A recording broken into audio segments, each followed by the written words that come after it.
இருக்கணும். ரெண்டு விஷயத்துல முதல்ல ஜக்காத்து கடமைன்னு விளங்கிக்கணும். நிறைய விஷயத்துல ஜக்காத் இருக்கு, ரெண்டு விஷயம்தான் இன்னைக்கு நம்மளுடைய புழக்கத்துல அதிகமா இருக்கு.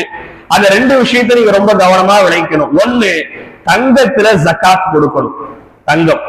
ரெண்டாவது, வெள்ளியில ஜக்காத் கொடுக்கணும். தங்கத்துல எவ்வளவு தங்கம் இருந்தா ஒரு ஆள் ஜக்காத்து கொடுக்கணும்னு சொன்னா, சுமார் 87.5 கிராம், 88 கிராம் வச்சுக்கலாம், ஒரு 1/2 கிராம் கூட்டிக்கிறது தப்பு இல்லை. எத்தனை கிராம் இருக்கணும்? சரியாக சொல்றதாக இருந்தா 87 கிராம் 470 புள்ளி அந்த எம்எல், அந்த 1/2 கிராம் பக்கத்துல இருக்கும் பாருங்க. நீங்க ஒரு 88 கிராம் இதை செஞ்சுக்கங்க, வைத்துக் கொள்ளுங்கள். 88 கிராம் தங்கம் இருந்தால் ஒரு ஆள் அந்த தங்கத்துக்கு ஜகாத் என்பது கொடுக்கணும். 88 கிராம் தங்கம் இல்ல, 88 கிராம் தங்கத்தினுடைய பொருளாதாரம் இருக்கு, அவர்கிட்ட பணம் இருக்கு, தங்கமா என்ன செய்யலாம்?